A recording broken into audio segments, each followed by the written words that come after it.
आइए जानते हैं जुलाई महीने के तुला राशिफल के बारे में। तो इस महीने के राशिफल के अनुसार तुला राशि में जन्मे जातकों के लिए यह महीना मध्यम रूप से फलदायक रहने वाला है। आपके राशि स्वामी शुक्र महाराज महीने की शुरुआत में आपके नवम भाव में स्थित रहकर प्रबल राज्यों की यह सम्मान परिणाम प्रदान करने वाले रहेंगे। उनके साथ एकादशेश सूर्यदेव भी उपस्थित रहेंगे, जिससे आपको अच्छी आर्थिक स्थिति प्राप्त हो सकती है। आपको अपनी महत्वपूर्ण योजनाओं को आगे बढ़ाने में सफलता मिलेगी। नवम भाव के स्वामी बुध महाराज विदशम भाव में बैठकर राजयोग कारक परिणाम देंगे और कार्य क्षेत्र में सफलता मिलेगी। आपके करियर में तरक्की की संभावना है और ये महीना आपकी वर्तमान नौकरी में बदलाव का संकेत भी दे सकता है, यानी कि आपको एक बड़ी तनख्वाह पर अच्छे पद पर एक नई नौकरी की प्राप्ति हो सकती है। बेरोजगारों के लिए रोजगार की प्राप्ति के योग है। आपकी वर्तमान नौकरी में स्थानांतरण का संकेत हो सकता है, लेकिन इससे आपको लाभ के योग बनेंगे और नौकरी में आपकी स्थिति प्रबल होगी। छठे भाव के स्वामी गणपति महाराज के अष्टम भाव में उपस्थित होने से छठे भाव में राहु के उपस्थित होने के कारण विरोधी अपने मुंह की खाएंगे और आपका बाल भी बांका नहीं कर पाएंगे, लेकिन कुछ समय के लिए आपको मानसिक चिंताओं में जरूर डालकर रख सकते हैं, इसलिए अपना ध्यान रखें। व्यापार करने वाले जातकों के लिए सप्तम भाव में उपस्थित मंगल महाराज अपनी ही राशि के होकर प्रबल स्थिति में होंगे और आपको व्यवसाय में आगे बढ़ने में पूरी तरह से मदद करेंगे। आपको व्यापार में सफलता मिल सकती है, लेकिन आपको अधीरता में आकर कोई भी निर्णय नहीं लेना चाहिए। आर्थिक रूप से यह महीना उतार चढ़ाव से भरा रहेगा। आमदनी बढ़ सकती है, लेकिन खर्चे भी बढ़ सकते हैं। स्वास्थ्य पर ध्यान देने की आवश्यकता होगी। पंचम भाव में वक्री शनि, छठे भाव में राहु, सातवें भाव में मंगल और आठवें भाव में बृहस्पति की स्थिति स्वास्थ्य समस्याओं को जन्म दे सकती है। पारिवारिक जीवन में खुशहाली रहेगी। परिवार के सदस्यों का सामंजस्य मजबूत होगा। प्रेम जीवन में कुछ कष्टपूर्ण स्थिति आ सकती है, इसके लिए आपको तैयार रहना चाहिए। जबकि वैवाहिक जीवन शुरुआत में खुशियाँ देगा, बाद में कुछ तनाव भी दे सकता है। विदेश जाने के लिए आपके मार्ग में अड़चन आ सकती है और आपको प्रतीक्षा करनी पड़ सकती है। विद्यार्थियों को एकाग्रता की कमी से जूझना पड़ सकता है। इस महीने आपको एक उद्देश्य बनाकर आगे बढ़ने से ही अपने कार्य क्षेत्र में सफलता मिल सकती है। अब आपके कार्य क्षेत्र के बारे में हम बताते हैं। महीना का स्वास्थ्य से तो कुछ कभी कभी दूर रहने की संभावना है। आपके खर्चों में बढ़ोतरी हो सकती है और साथ ही साथ करियर के दृष्टिकोण से महीना वैसे तो अनुकूल रहने की संभावना दिखाई दे रही है। नवम भाव आपके दशम भाव में विराजमान रहेंगे, जिससे आपको कार्य क्षेत्र में राजयोग सरी के परिणाम मिलेंगे और आपको कार्य क्षेत्र में स्थापित करेंगे। अपनी वर्तमान नौकरी में बदलाव हो सकता है। आपके यदि कोई एक बार कहीं आवेदन किया और आपको नौकरी बदलने की इच्छा है, तो इस महीने आपको यह इच्छा पूरी तरह से साकार हो जाएगी। आपको एक बड़े पद पर अच्छी तनख्वाह पर एक बड़ी नौकरी प्राप्त हो सकती है, जिससे न केवल आपका आर्थिक स्तर ऊंचा होगा, बल्कि आपकी कार्य क्षमता भी सुधरेगी। वर्तमान नौकरी में भी यदि आपका स्थानांतरण संभव है तो यह हो सकता है और उससे भी आपको आर्थिक लाभ मिलेगा। आपका पद बढ़ सकता है। और देवगुरु बृहस्पति महाराज जो कि अष्टम भाव में विराजमान है, जिससे आपकी कुछ योजनाएं हो सकती है, लेकिन फलीभूत नहीं होंगी।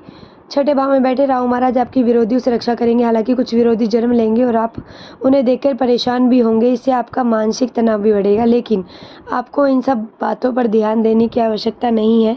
आपको नौकरी के सिलसिले में एक राज्य से दूसरे राज्य का, एक शहर से दूसरे शहर जाने के योग बन सकते हैं। व्यवसाय करने वाले जातकों के लिए महीने की शुरुआत अनुकूल रहेगी। सप्तम भाव के स्वामी मंगल महाराज अपनी ही राशि में रहकर आपको सबसे आगे रखने के प्रयास करेंगे। आप बाजार में अपने लिए सबसे आगे का स्थान तय करते हुए निरंतर प्रगति करने की कोशिश करेंगे और अपने काम में गति लाएंगे। लेकिन यहाँ एक बात ध्यान रखने की यह रहेगी कि अत्यधिक जल्दबाजी में आके कोई भी निर्णय ना ले, क्योंकि व्यर्थ की भागदौड़ आपको नुकसान दे सकती है और व्यापार परेशानियों से पीड़ित हो सकती है। आपको अपने व्यापार के लिए कुछ नए युवाओं को मौका देना चाहिए, जो आपके व्यापार में आपकी मदद कर सके। महीने के उत्तरार्ध में सप्तमेश मंगल अष्टम भाव में गोचर करेंगे। इस दौरान व्यापार में उथल पुथल मच सकती है और आपके व्यावसायिक साझेदार से भी आपके संबंध बिगड़ सकते हैं, इसलिए बहुत सावधानी से इस समय तो गुजार दे, ताकि आपका व्यापार किसी अनिश्चित और अप्रिय स्थिति में ना आ सके। चलिए अब आपके स्वास्थ्य के बारे में बताएंगे। तो यह महीना स्वास्थ्य के दृष्टिकोण से कभी कभी मतलब बीच में आपका जो मध्यम स्वास्थ्य रहने की संभावना है। पूरे महीने केतु महाराज आपके द्वादश भाव में बने रहेंगे और छठे भाव में विराजमान रहेंगे। इससे कुछ समस्याएं अचानक से हो सकती है और अचानक से ठीक भी हो जाएंगी, लेकिन कुछ समय के लिए आपको परेशानी और पीड़ा दे सकती है। पंचम भाव में शनि महाराज के वक्री होने के कारण जोड़ों में दर्द, कंधों में दर्द, पेट से जुड़ी समस्याएं ज़्यादा परेशान कर सकती है, जिससे आपकी दिनचर्या अस्त व्यस्त हो सकती है। इसलिए अपने स्वास्थ्य को नज़रअंदाज ना करें और आवश्यक होने पर चिकित्सक को उपचार जरूर लें। महीने का उत्तरार्ध अपेक्षाकृत ज़्यादा ध्यान देने वाला होगा, क्योंकि उस दौरान बृहस्पति के साथ साथ मंगल महाराज भी आपके अष्टम भाव में प्रवेश कर जाएंगे और उस दौरान किसी प्रकार की शल्य चिकित्सा होने की संभावना बन सकती है या कोई छोटी छोटी दुर्घटना आपको परेशान कर सकती है। किसी से भी वाहन उधार मांगकर ना ले, क्योंकि इससे वाहन दुर्घटना हो सकती है। सावधान में ही बचाव है। चेतना सावधान रहेंगे, जितना भी आप सावधान रहेंगे, आपके स्वास्थ्य पर अपना ध्यान देंगे, उतनी अच्छी आप दिनचर्या बना पाएंगे, उतने ही आप अपनी सेहत का ध्यान रख पाएंगे। अब आपके आर्थिक जीवन के बारे में हम बताएंगे। आपकी आर्थिक स्थिति को देखा जाए तो यह महीना उतार चढ़ाव से भरा रहने की प्रबल संभावना है। आपकी राशि स्वामी शुक्र महाराज आपके नवम भाव में बैठकर राजयोग सरीखे परिणाम प्रदान करेंगे। उनके साथ एकादश भाव के स्वामी सूर्य महाराज भी युति करेंगे, जो आपकी आर्थिक स्थिति को बढ़ाने में महत्वपूर्ण भूमिका निभाएंगे। अष्टम भाव के स्वामी भी शुक्र ही होंगे। इस प्रकार कुछ अप्रत्याशित या अचानक से होने वाले लाभ आपको मिल सकते हैं। महीने के उत्तरार्ध में जब मंगल महाराज आपके अष्टम भाव में आएंगे तो कुछ गुप्त धन या अचानक से धन प्राप्ति करा सकते हैं, लेकिन आपको अपने धन को निवेश करने से पहले 100 बार सोच लेना चाहिए। कहीं जल्दबाजी में आकर आप अपने धन का गलत निवेश न कर दे, जिसके बाद आपको पछताना पड़ सकता है। राहु महाराज पूरे महीने छठे भाव में बने रहेंगे और आपके खर्चों में बढ़ोतरी करते रहेंगे। बृहस्पति महाराज अष्टम भाव में रहेंगे, जो धार्मिक कार्यों पर खर्च करा सकते हैं। इस प्रकार इस पूरे महीने आपके खर्च और आमदनी के बीच एक झूला झूलने का योग बनेगा। आपको समय समय पर परिस्थितियों को संभालना होगा, अन्यथा आर्थिक स्थिति बिगड़ सकती है। ऐसा नहीं है कि आपके पास धन नहीं आएगा, बस उसे दोनों हाथों से खर्च करेंगे तो आर्थिक स्थिति ठीक ठाक रहेगी।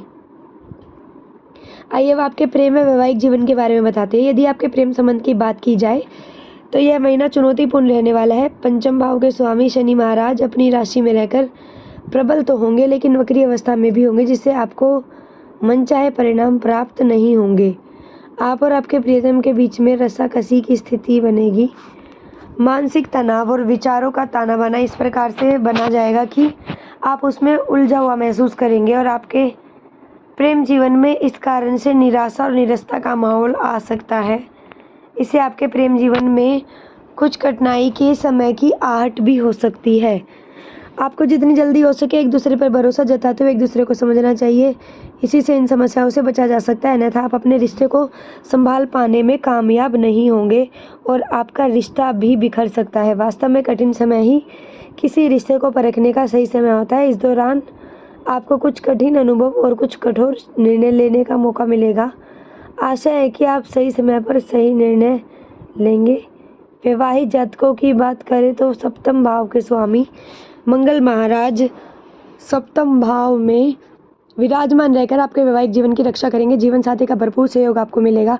अष्टम भाव में बृहस्पति महाराज की वजह से ससुराल पक्ष का सहयोग रहेगा और जीवन साथी की वाणी में मधुरता रहेगी, लेकिन मंगल के ऊपर पंचम भाव में बैठे वक्री शनि की दृष्टि के कारण जीवन साथी कुछ शारीरिक रूप से परेशानी महसूस कर सकते हैं। वह इरिटेटेड रहेंगे और इसका असर आप पर होगा, क्योंकि उनका व्यवहार आपसे कुछ अलग नहीं होगा। फिर भी आप परिस्थितियों को समझने की कोशिश करेंगे।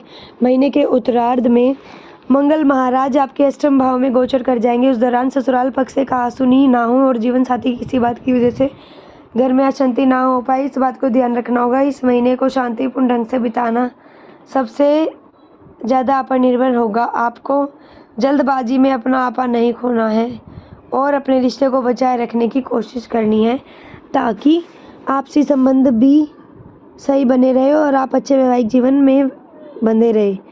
अब आपको पारिवारिक जीवन के बारे में बताते हैं। महीना पारिवारिक जीवन के लिए अनुकूल रहने की संभावना दिखाई दे रही है। दूसरे भाव के स्वामी मंगल महाराज महीने की शुरुआत में आपके सप्तम भाव में विराजमान होंगे और वहां से अपने द्वितीय भाव को देखेंगे, जिससे पारिवारिक जीवन को संभालने में मुख्य भूमिका निभाएंगे। लेकिन आपको स्वयं और अपने जीवन साथी को संभालना होगा कि आप लोग उत्तेजित होकर गुस्से में आकर कोई निर्णय या अप्रिय वचन किसी को ना बोले परिवार का माहौल ताकि बिगड़ने से बच जाए। वैसे देवगुरु बृहस्पति अष्टम भाव में बैठकर आपके द्वितीय भाव को पूर्ण दृष्टि से देखेंगे और उनकी दृष्टि चतुर्थ भाव पर होगी। इससे पारिवारिक जीवन में समरसता बनी रहेगी। लोगों के मध्य आपसी प्रेम और सम्मान बढ़ने की भी भावना बढ़ेगी। अब आपको हम कुछ उपाय बताने जा रहे हैं, जिन उपायों को करके आप जो भी नकारात्मकता या जो भी झगड़े हो रहे हैं उनको आप काबू में कर सकते हैं। आपको शुक्रवार के दिन एक अच्छी गुणवत्ता वाला ओपल रत्न चांदनी की मुद्रिका में जड़वाकर अपनी अनामिका उंगली में धारण करना चाहिए। एक अच्छे से श्री यंत्र की विधिवत प्रतिष्ठा कर प्रतिदिन नियम पूर्वक उसकी पूजा करने से आर्थिक समस्या दूर होंगी। प्रतिदिन छोटी कन्याओं को चरण छूकर उनसे आशीर्वाद लें, इससे आपकी सभी काम बनेंगे। और आपको भगवान शिव की पूजा करनी चाहिए और उनका दुग्धाभिषेक भी करना चाहिए। ऐसे अन्य राशि को जानने के लिए हमारे चैनल लोक सेवा धर्म को सब्सक्राइब करें व वीडियोस को लाइक करना ना भूलें।